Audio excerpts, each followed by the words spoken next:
On a seemingly ordinary Thursday morning, September 14, 2027, as sunlight stretched across the skyscrapers of New York, as the wind rustled through the streets of Chicago, as Los Angeles stood awake beneath its usual haze, and as millions of unsuspecting Americans brewed coffee, packed lunches, dropped children off at school, and sat in traffic beneath glowing digital billboards streaming routine news headlines and weather forecasts, the illusion of peace, so deeply embedded in the fabric of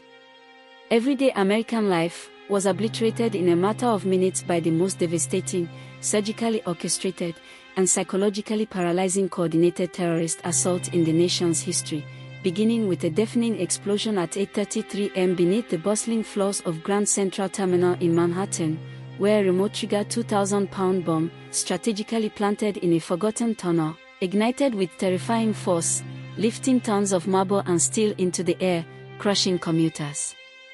beneath collapsing ceilings, and sending flaming debris flying through shattered concourses as screams and smoke swallowed the iconic hub, followed just 2 minutes later by a quiet but horrifying chemical gas release in the underground subway system of Chicago, where passengers commuting to work began to seize, choke, and collapse as a fast-acting nerve agent, developed in rogue biolabs and designed for maximum silent lethality, spread through the ventilation system and claimed hundreds of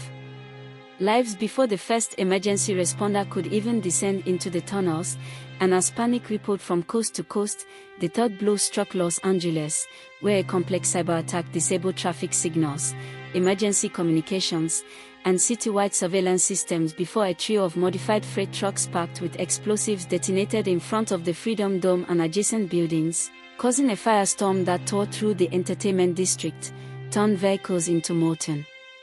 shrapnel, and left streets littered with mangled bodies, flames, and the echo of shattering glass, an attack so precisely timed and brutally effective that in under 10 minutes, more than 3,200 people were dead, over 9,000 were critically wounded, and the country had plunged into absolute chaos, with cell towers crashing, hospitals overflowing, citizens panicking, markets freezing, and the government initiating immediate lockdowns and martial law declarations in over a dozen states, all while a haunting video, broadcast across hacked news feeds, phone screens, and even highway billboards, revealed a masked figure calling himself the Ember of Justice, claiming the name Crimson Dawn on behalf of a radical anti-globalist alliance built from the fragments of extremist tech cells, rogue intelligence defectors, and disillusioned ex-military operatives, declaring that the empire had fallen and that this was only the beginning, a broadcast which marked not only the psychological collapse of public confidence in national security but the birth of a new era of fear, surveillance, and societal restructuring, as the US launched Operation Silent Net, the largest multi-agency international intelligence pursuit in modern history, seizing servers in Iceland, arresting suspects in Brazil, unearthing training camps in Nigeria, freezing millions in digital assets, and yet, despite all its reach, failing to find the Ember, whose voice returned exactly 1 year later with a second global